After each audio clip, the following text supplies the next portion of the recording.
okay, he likes it rough. So I put my hand to his throat, and just for a few seconds, because before that he's very strong, he just completely turned around and grabbed me by the throat. He said, now I'm going to show you what I'm going to do to you. And he had me by the throat to the point that I couldn't breathe. So I put my hands like up in the air, like surrender, because I couldn't talk. And that's when he finally let go.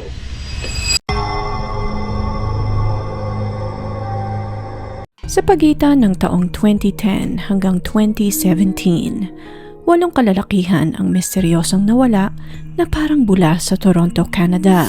Ang lungsod na sentro ng LGBTQ+ community. Sa loob ng halos 7 taon, malayang nakapaghasik ng lagim ang sospek dahil sa isang importanteng detalye na binaliwala ng mga pulis. Nangyari ang kasong ito sa tinaguriang Gay Village sa Toronto, kung saan maraming kalalakihan ang namumuhay ng merong double life dahil sa kagustuhan na itago ang totoo nilang kasarian. Samahan niyo ako at ating balikan ang kasong nagpayanig sa Canada.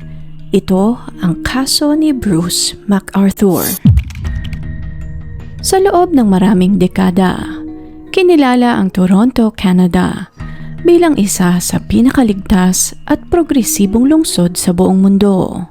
Hawak nito ang 2nd pwesto sa prestihiyosong Economist Safe Cities Index. Ang Canada ay mayroong structured economic selection, financial support systems, at mahigpit na border policies patungkol sa mga immigrants at mga refugee. Sa kabila ng mahigpit na polisiyang ito, marami pa ring mga imigrante at refugees na pinipili ang Toronto upang doon magsimula ng panibagong buhay para sa kanilang pamilya. Sa sentro ng progresibong lungsod na ito, matatagpuan ang Church Wellesley Village o kilala rin sa tawag na Gay Village. Ang lugar na ito ang puso ng LGBTQ+ community sa Toronto. Maraming mga turista ang dumarayo sa lugar na ito upang makita ang makulay na village at upang ipagdiwang ang taunang Pride Festival. Ngunit para sa mga miyembro ng komunidad, ang lugar na ito ay isang sagradong tahanan na may malalim na kasaysayan. Katulad na lamang ng nangyari noong February 5, 1981 nang isinagawa ng mga otoridad ang marahas na Operation Soap. Iyon ang isang serye ng mga raid sa mga lokal na bathhouse kung saan halos 300 mga silahis na lalaki ang hinaras at inaresto ng mga pulis.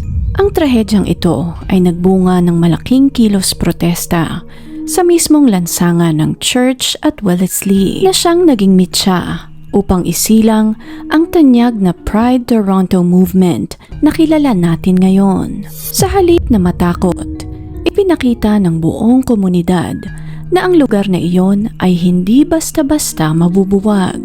Ngunit sa pagitan ng 2010 at 2017, ang kapayapaang matagal nilang ipinaglaban ay biglang nanganib.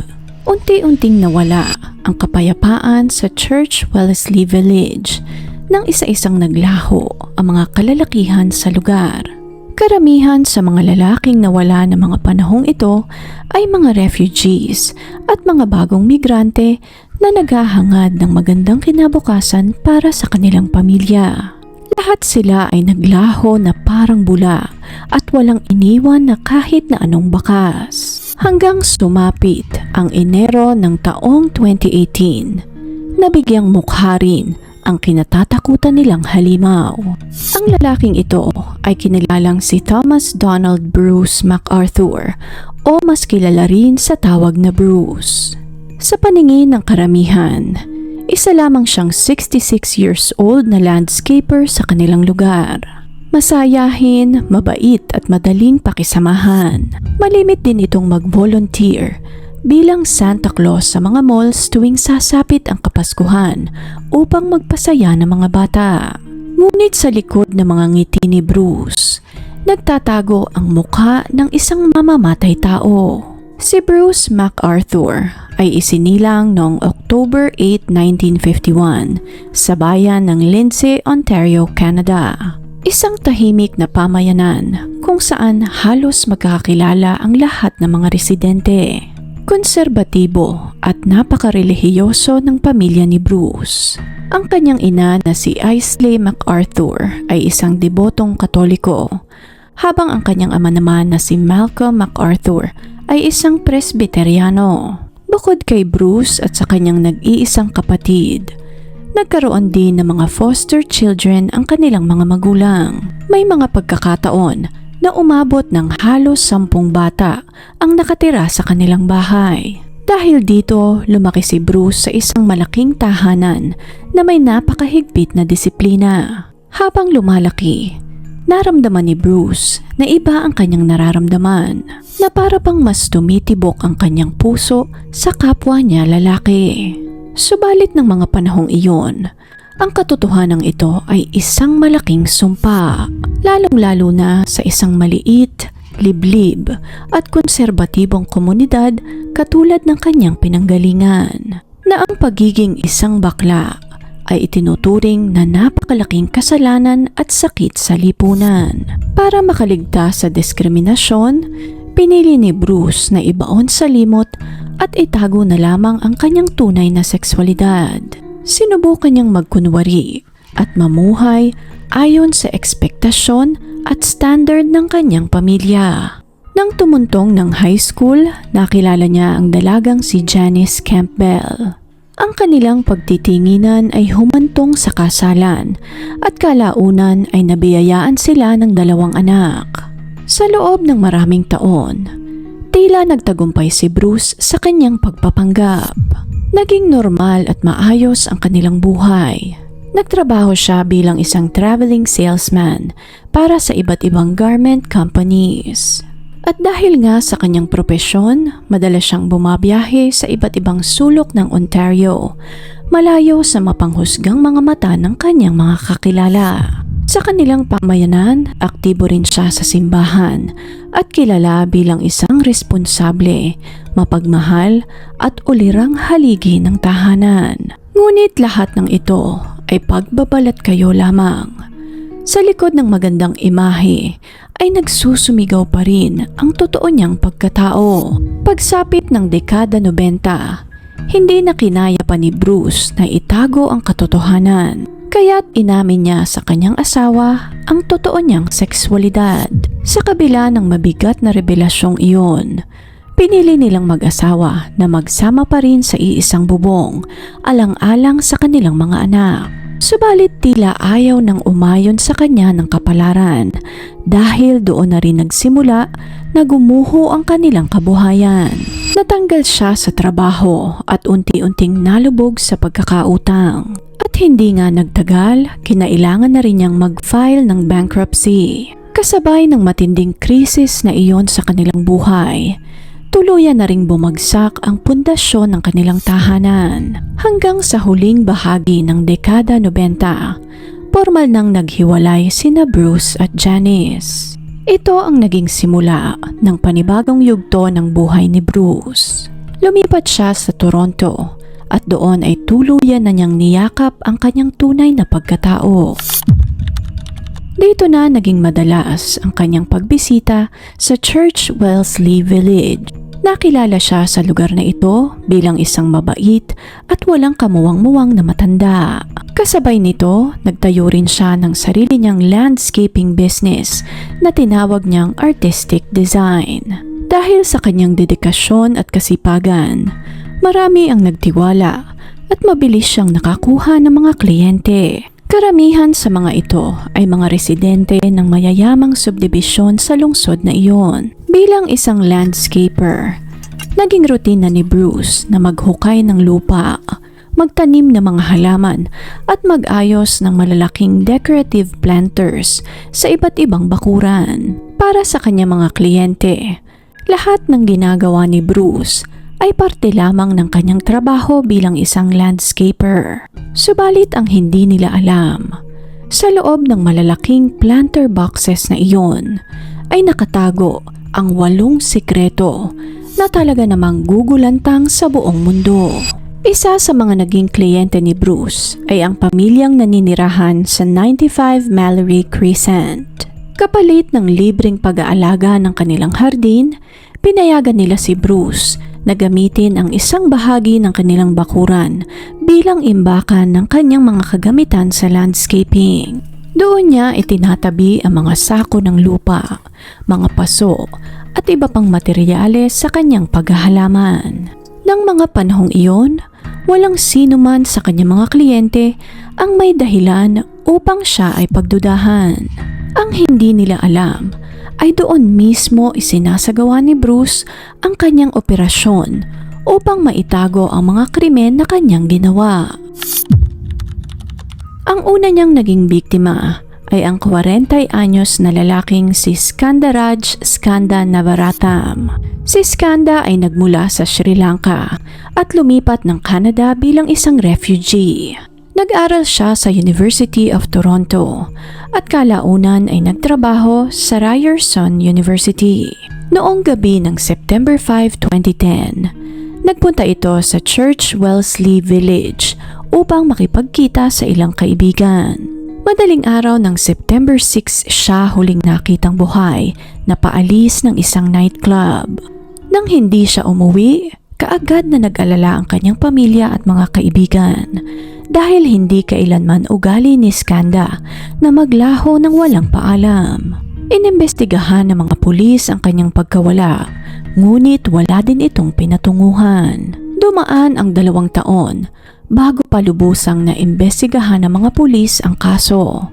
Subalit dahil sa tagal na ng panahon, wala na ring magandang resulta ang investigasyon. May isang impormasyon din na binaliwala ang mga pulis sa kasong ito na maaari sanang magbabago sa takbo ng investigasyon. Iyon ay ang katotohanan.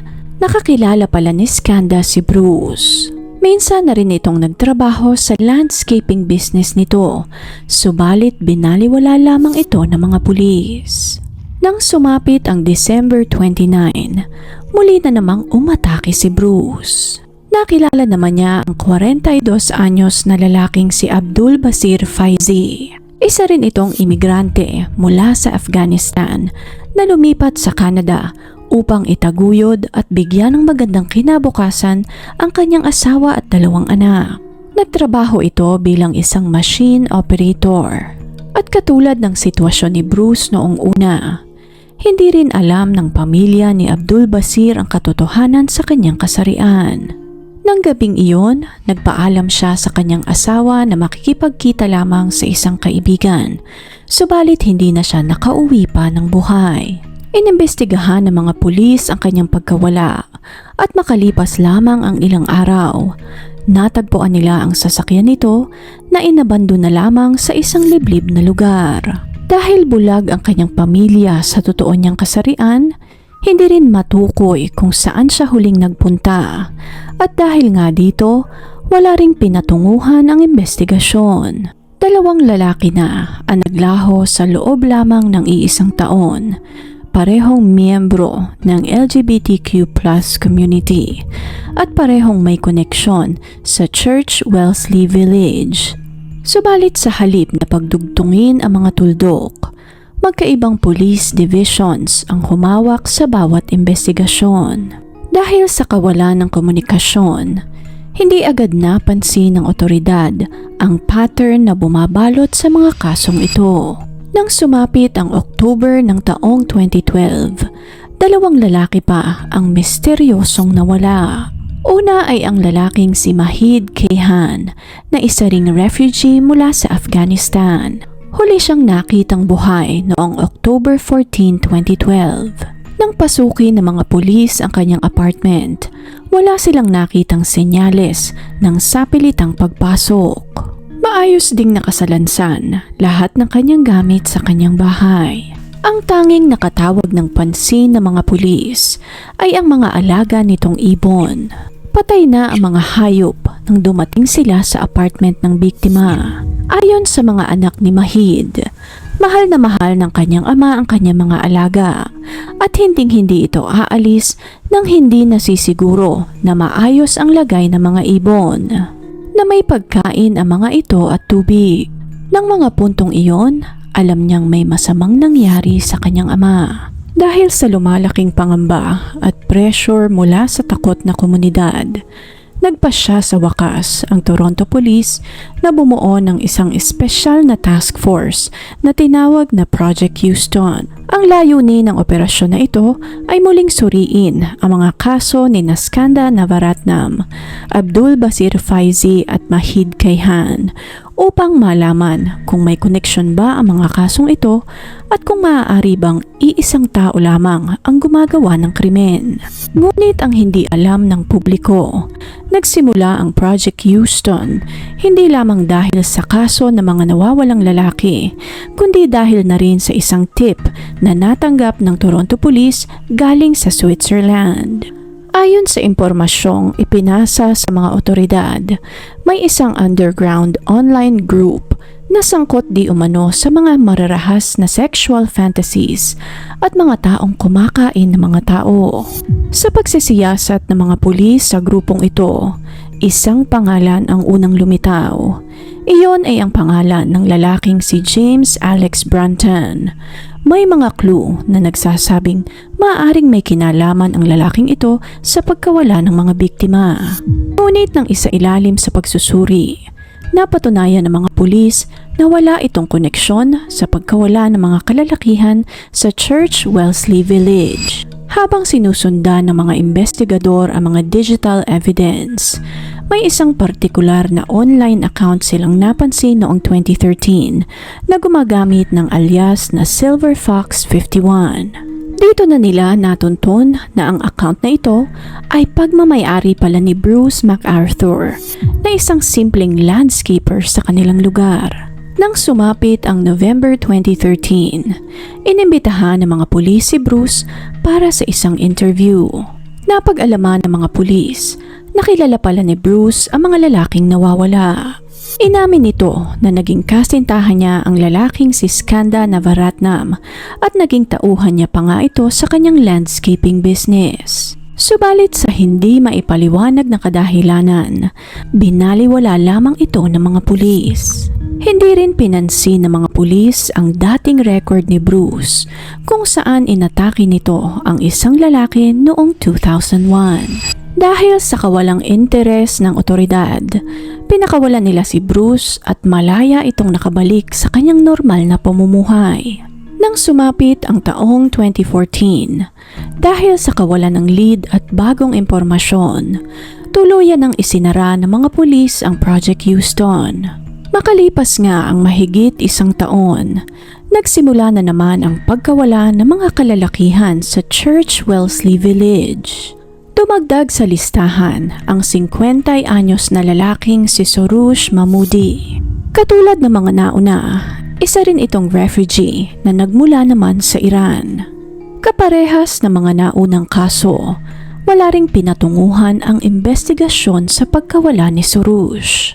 Ngunit nang sumapit ang June 2016, muntik nang mabunyag ang totoong pagkatao ni Bruce. Nangyari ito nang makipagkita siya sa isang lalaki. Nagpunta sila sa loob ng kanyang van upang magtalik. Ngunit sa gitna ng kanilang pagpuposisyon, bigla na lamang sinakal ni Bruce ang lalaki. Bago mawala ng malay, nakapiglas ito at nakatakbo papunta sa pinakamalapit na istasyon ng pulis. Nang ipatawag at tanungin ng mga otoridad si Bruce, hindi nito itinanggi na nagkita sila ng lalaki. Ayon sa eksplanasyon ni Bruce, pumayag di umano silang pareho na magkaroon ng consensual rough sex at ito pa di umano mismo ang nag-request na sakalin siya nito. Dahil wala rin namang sapat na ebidensya, sa huli pinakawalan din ng pulis si Bruce.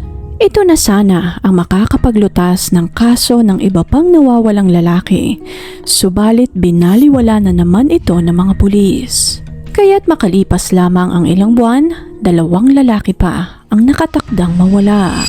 Noong April 2017, bigla ring naglahong parang bula ang 44 anyos na lalaking si Selim Isen. Isa itong Turkish immigrant na dumaan sa mahirap na yugto ng kanyang buhay matapos ang kanyang diborsyo.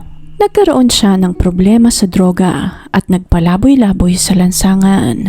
Nasundan pa ito ng pagkawala naman ng 49 anyos na lalaking si Andrew Kingsman. Ang kaso ni Andrew ang siyang magbibigay linaw sa totoong nangyayari sa Church Wellesley Village. Pagpasok ng mga pulis sa apartment ni Andrew, isang detalye ang agad nilang napansin. Nakita nila ang isang kalendaryo kung saan nakasulat ang pangalan ni Bruce sa petsang June 26. At sa pagkakataong ito, hindi na ito binaliwala pa ng mga pulis. Agad nilang sinuri ang mga CCTV camera sa paligid ng apartment. Sa isa sa mga kuha, nakita nilang sumakay si Andrew sa isang pulang Dodge Caravan noong araw na siya ay nawala. Matapos i-check ang rehistro, dito na natunto ng mga pulis na ang sasakyang iyon ay pagmamay-ari nga ng lalaking si Thomas Donald Bruce MacArthur. Ang lalaking ilang beses na nilang nakaharap sa kanilang estasyon. Dito na bumuo ang Toronto Police ng panibagong task force na tinawag na Project Prism. Mula ng araw na iyon, isinailalim nila si Bruce sa isang 24 hours na surveillance. Kailangan nila ng isang matibay na forensic evidence na direktang mag-uugnay kay Bruce sa isa sa mga biktima. Sa kalagitnaan ng investigasyon, natuklasan nilang naibenta na pala ni Bruce ang kanyang pulang Dodge Caravan sa isang junkyard. Hinanap nila ang sasakyang ito at isinailalim sa pagsusuri. At dito na nga nakumpirma ng mga pulis na ang bakas ng dugo sa sahig ng sasakyan ay dugo nga ng lalaking si Andrew Kingsman. Kasabay nito, lihim ding nakakuha ang mga pulis ng DNA ni Bruce. Sinundan nila si Bruce sa isang fast food restaurant at maingat na kinuha ang isang disposable coffee cup na kanyang itinapon. Habang nangyayari lahat ng ito, muli na namang umatake si Bruce. Noong January 18, 2018, habang minamanmanan siya ng surveillance team, nakita nilang may kasama itong isang batang lalaki na isang international student mula sa South Asia. Magkasama silang pumasok sa apartment ni Bruce at pamilyar na ang eksenang iyon sa mga investigador.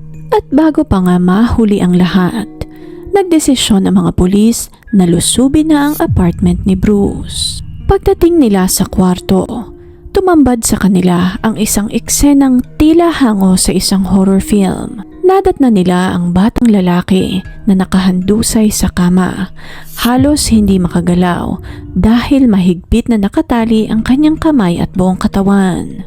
May itim na hood na nakatakip sa kanyang ulo. Handa na ang lahat para sa susunod na pagpatay. Dahil huli na nga sa akto, agad na inaresto ng mga pulis si Bruce MacArthur. Matapos ang halos 8 taon na paghahasik ng lagim, sa wakas ay nasa likod na ng rehas ang taong pinaniniwalaan nilang nasa likod ng lahat. Subalit hindi pa alam ng mga pulis na ang mga matutuklasan nila sa mga susunod na araw ay higit na nakakapangilabot kaysa kanilang inaasahan. Matapos maaresto si Bruce MacArthur, nagsimula ang pinakamalaki at pinakamahirap na bahagi ng investigasyon.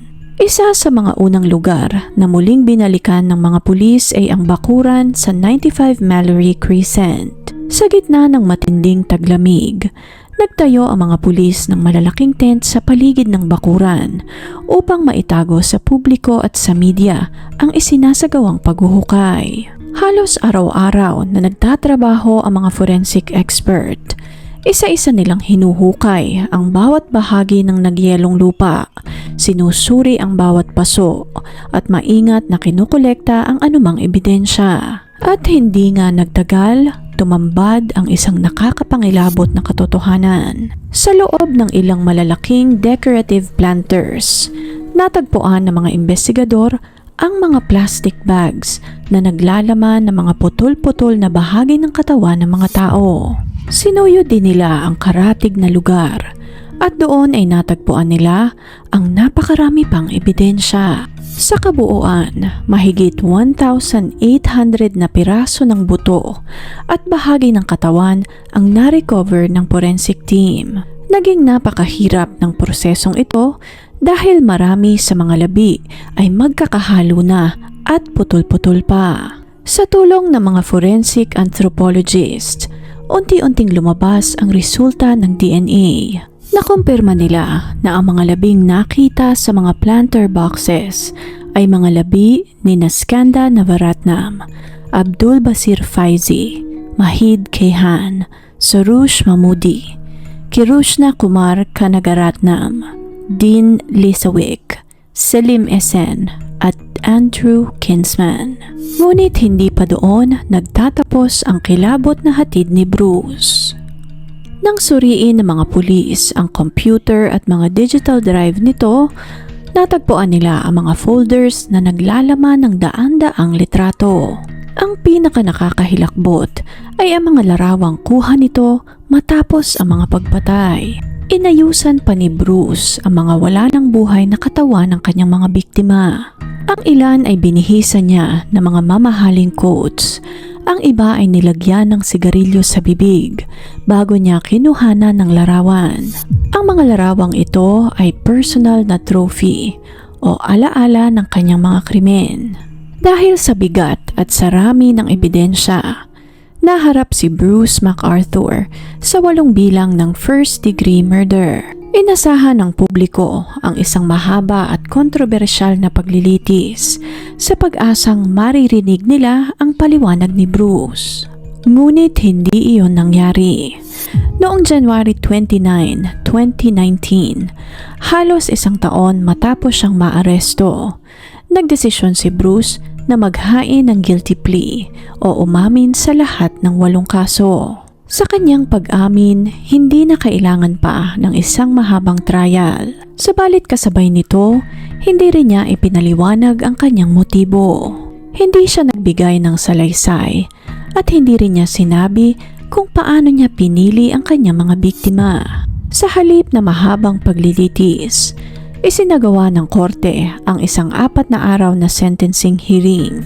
At sa buong durasyon ng pagdinig, nanatili lamang tahimik si Bruce. Hindi siya tumingin sa mga kamag-anak ng kanyang mga biktima, hindi nagpakita ng emosyon, at hindi ni minsang humingi ng tawad. Habang gumugulong ang trial, napansin din ng media na hindi dumalo sa korte ang dating asawa ni Bruce na si Janice, maging ang kanyang 2 anak. Matapos mabunyag ang karumaldumal na lihim ni Bruce, pinili ng kanyang pamilya na umiwas sa publiko upang maprotektahan ang kanilang pribadong buhay.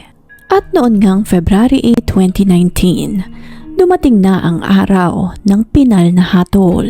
Sa harap ng korte, tahasang sinabi ni Justice John McMahon na si Bruce MacArthur ay isang taong walang anumang pagpapahalaga sa buhay ng kanyang kapwa. Hinatulan siya ng habang buhay na pagkakakulong na may parole eligibility makalipas ang 25 taon. Sa praktikal na pananaw, nangangahulugan iyon na sa loob na ng bilangguan siya mamamatay. Para sa mga kapamilya ng mga biktima, hindi man ito maibabalik ang mga nawalang buhay. Kahit papaano ay natapos na ang mahaba nilang paghihintay para sa hustisya. Umani naman ng kaliwat kanang batikos ang pulisya dahil sa napakaraming pagkakataon na kanilang pinalampas na mahuli sana si Bruce. Ang kawalan ng koordinasyon sa pagitan ng iba't ibang police divisions at ang pagbabaliwala sa mga ebidensyang nasa harap na nila. Malinaw na naging napakalaki ng pagkukulang ng pulisya sa mga nakaraang kaso na kung nabigyang pansin sana ay matagal nang natuldukan ang sunod-sunod na pagkawala ng mga kalalakihan sa Church Wellesley Village. Habang nakakulong na habang buhay si Bruce MacArthur, ang mga may-ari naman ng bahay sa 95 Mallory Crescent ay kailangan ding harapin ang matinding trauma. Sa loob ng halos 10 taon, lubos nilang pinagkatiwalaan si Bruce. Hindi nila kailanman inisip na ang mismong bakuran nila ay gagamitin ito upang itago ang mga putol-putol na labi ng kanyang mga biktima. Matapos ang investigasyon, hindi nila iniwan ang kanilang tahanan. Sa halip, kasama ang mga kaibigan, mga kapitbahay at mga miyembro ng komunidad, nagsagawa sila ng isang seremonya ng panalangin at pagbabasbas. Nilinis nila ang bakuran at muling nagtanim ng mga puno at mga bulaklak. Sa unang tingin, isa na naman itong ordinaryong bahay sa isang tahimik na komunidad sa Toronto. Ngunit para sa mga nakakaalam ng kasaysayan nito, hindi na kailanman mabubura ang alaala ng mga pangyayaring minsang naganap doon. Ang kaso ni Bruce McArthur ay nananatiling isa sa pinakanakakagulat at pinakabrutal na kaso na nangyari sa kasaysayan ng Canada. Hindi lamang dahil sa dami ng kanyang mga biktima, kundi dahil sa haba ng panahong nakapagpatuloy siya ng hindi nahuhuli. Ginamit niya ang kanyang kakayahang mamili ng mga pinakamahihinang biktima, mga refugees, mga imigranteng walang pamilya, at mga taong nagtatago ng kanilang tunay na pagkatao.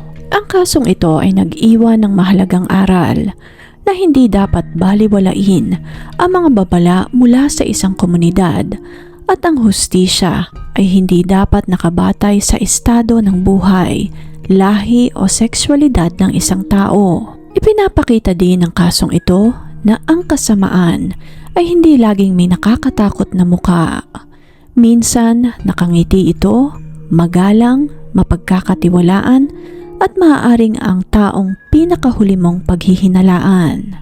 Ngunit gaano man katagal itong magtago, darating pa rin ang araw na lilitaw ang katotohanan.